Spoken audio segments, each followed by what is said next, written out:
दोस्तों, कौन करेगा लोकतंत्र का रक्षा। आज मैं VEC के बारे में आप लोगों को बताने वाला हूँ। VEC जो ग्रांटी एक काम है जो 100 डेज एम्प्लॉयमेंट के लिए काम दिया गया है केंद्रीय सरकार की तरफ से।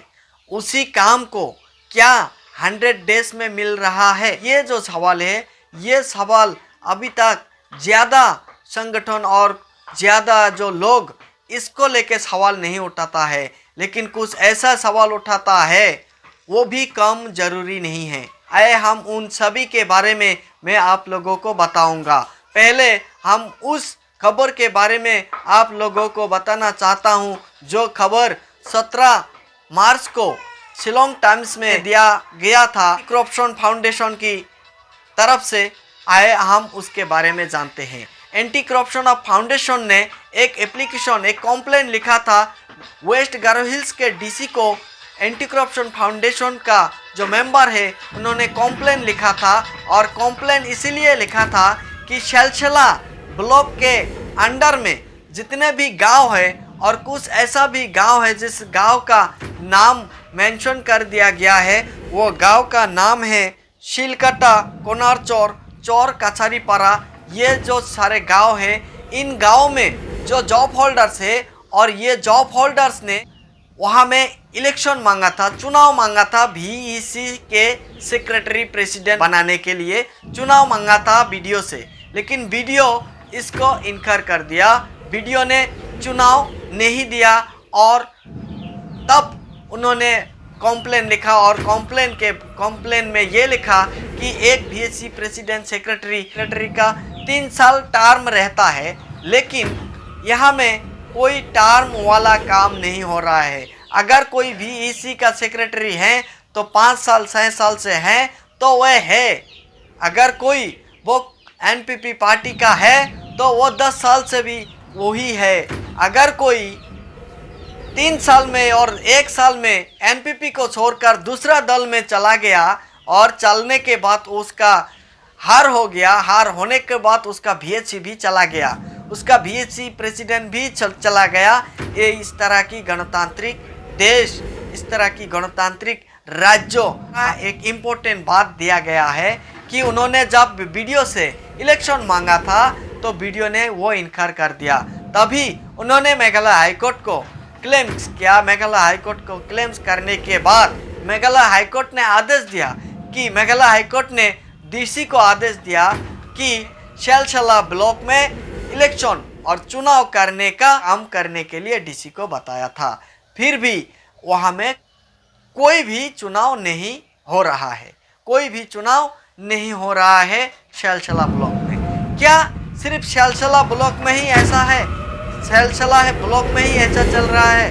नहीं, वास्तव में हर एक ब्लॉक में ऐसा ही चल रहा है।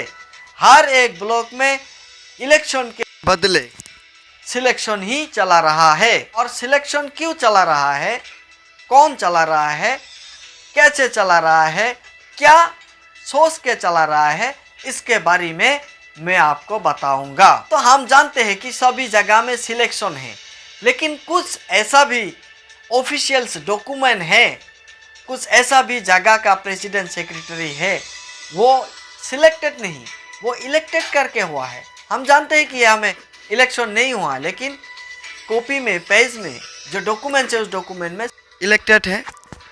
ये एक बात है। दूसरी बात ये है कि हमें मेघालय की एक डिस्ट्रिक्ट का कोई भी गांव हो, एक गांव में 4 या 5 सेक्रेटरी VEC का प्रेसिडेंट इस तरह की बनता है, और इस 5 में से सिर्फ दो एडुकेटेड है, और वो 2 एडुकेटेड अच्छा काम कर रहा है, और इन 5 में से 3 ही अनएडुकेटेड है, और वो सिर्फ अपना काम कर रहा है, ना कोई पब्लिक का काम कर रहा है, ना कोई दूसरे का काम कर रहा है, ना कोई लोगों के लिए काम कर रहा है। इस तरह की घटना है।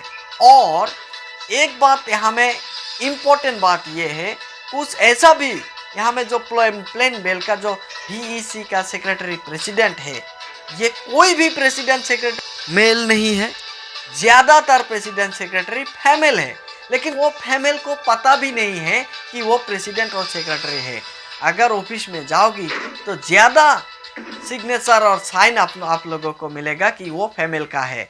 लेकिन उस गांव में किसी ऐसा भी गांव है, वो गांव में सभी को पता है कि सेक्रेटरी और प्रेसिडेंट एक आदमी है, लेकिन हाँ उसी गांव का सेक्रेटरी और प्रेसिडेंट वो औरत है, वो लोग नहीं जानता है। क्योंकि हर एक काम, कोई भी काम, VEC का कोई भी काम करने के लिए पहले जिस तरह से एक बैठक बुला के, एक मीटिंग बुला के काम का डिसीजन लिया था, क्या काम करेगा, कहाँ काम करेगा, पब्लिक का जो डिसीजन है पब्लिक से पूछा था। पब्लिक को पूछने के बाद पब्लिक ने जहाँ में बताया वही में काम शुरू किया था और काम बड़ा सा काम हुआ था। लेकिन अभी क्या हो रहा है, इस तरह की काम नहीं हो रहा है।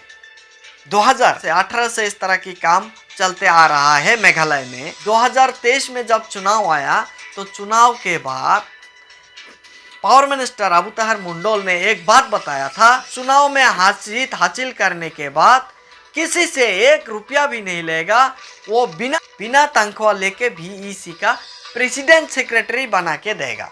जब ये भाषण सुनने के बाद चुनाव हुआ, चुनाव के बाद वो जीत गया। अभी इस तरह की काम चल रहा है। क्या लोगों का मन में क्या है, लोग क्या मांग रहा है, क्या अच्छा है, क्या बुरा है, क्या VEC का जो ग्रांटी 100 डेज का काम है, क्या सभी को ये 100 डेज का काम मिलता है या नहीं मिलता है? अगर मिलता है, मिल रहा है, तो पब्लिक का कॉम्प्लेन क्यों हो रहा है? कौन इसको देखेगा, सरकार या कोर्ट? कोर्ट से जब कोई भी आदेश दिया जाता है, कोर्ट का आदेश भी खिलाफ हो रहा है आज का जमाना में, आज का दुनिया में। जबकि कोर्ट सबसे महत्वपूर्ण देश का एक हेड है, राज्यों का एक हेड है, और उन हेडों का बात का ध्यान नहीं दे रहा है आज का दुनिया में। क्या गणतांत्रिक देश इस तरह की है? क्या गणतांत्रिक देश में इस तरह की चलना चाहिए कि जो पार्टी, जो आदमी, जो सरकार बनेगा, जो उसको ही चुनेगा तो उसके लिए काम होगा, उसके लिए VEC सेक्रेटरी प्रेसिडेंट रहेगा और वो जो भी करेगा अच्छा करेगा, सही करेगा, चाहे पब्लिक को मिले या ना मिले। और जो लोग मतदान के समय अगर उसका मतदान गलती से वो हार जाता है तो उसके लिए ना कोई नौकरी, ना कोई सरकारी जॉब। इस तरह की गणतांत्रिक देश, क्या ऐसा है गणतांत्रिक देश? क्या ऐसा लग रहा है आपको, आप लोगों को? क्या जो काम हो रहा है कितना अच्छा हो रहा है? जो NPP पार्टी का लोग है, इन लोगों का कहना है कि पहले में एक VEC एक गांव में था और वही एक VEC ने पूरा गांव को ठोका के खाता था और वो एक बड़ा आदमी बन जाता था। अभी सरकार ने ऐसा एक सिद्धांत लिया और उस सिद्धांतों के तहत एक गांव में 5 या 6 सेक्रेटरी प्रेसिडेंट बना दिया। कि वो दलीय की बात यह है कि नहीं, सरकार अच्छा कर रहा है, क्योंकि एक गांव में पहले 1 बसता था, अभी 8 बस रहा है। क्या ये 100 डेज का काम सिर्फ 4 के लिए है, सिर्फ 1 के लिए है? ये 100 डेज का काम उन सभी लोगों के लिए है जो एम्प्लॉयमेंट है और जो एम्प्लॉयमेंट करके खाता है। उन हर एम्प्लॉयमेंट के लिए ये 100 डेज का काम का रुपया उसको मिलना चाहिए, लेकिन अभी नहीं मिल रहा है। और वही 100 डेज का काम अगर कोई ब्लॉक से कोई सेक्रेटरी और प्रेसिडेंट करने के लिए जाता है, अगर कोई काम कराना होता है तो वही VEC सेक्रेटरी प्रेसिडेंट कहता है कि काम करने के लिए तो ब्लॉक में रुपया देना पड़ता है, ब्लॉक में पैसा देना पड़ता है, ब्लॉक में पैसा देके हमें काम कराना पड़ता है। वही बात आके पब्लिक को बताता है, पब्लिक सोचता है हाँ ये तो है, ठीक है, ब्लॉक में तो देना पड़ता है, लेकिन कोई भी आवाज़ नहीं उठा रहा है कि ब्लॉक में हमें क्यों पैसा देना चाहिए। हमारा काम, हमारा अधिकार, हमारा जो काम का पैसा है हमें पाने का अधिकार है, हमें करने का हक है, और पैसा ब्लॉक को हम क्यों दे?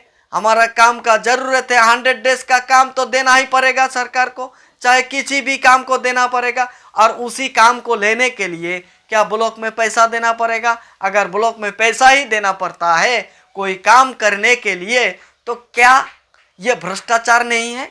क्या ये गणतांत्रिक देश की हिसाब से, गणतांत्रिक के हिसाब से, कोर्ट के हिसाब से, कानून के हिसाब से ये देश चल रहा है? कानून के हिसाब से ये राज्य चल रहा है? कानून के हिसाब से लोगों को, जो लोगों का जो हक है, जो अधिकार है, उसको मिल रहा है? आपको आज इस वीडियो में किसी को दुख देने के लिए नहीं बोल रहा हूँ, सभी को ये कहना चाहता हूँ कि अच्छे काम करके भी कमा सकता है, बुराई काम करके भी कमा सकता है।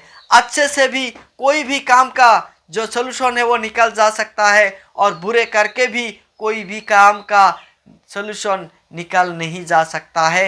एक दिन ना एक दिन उसको उसका बुराई का जो कष्ट है वो भोगना पड़ेगा। तो दोस्तों, रहा है Z I media network. Thank you.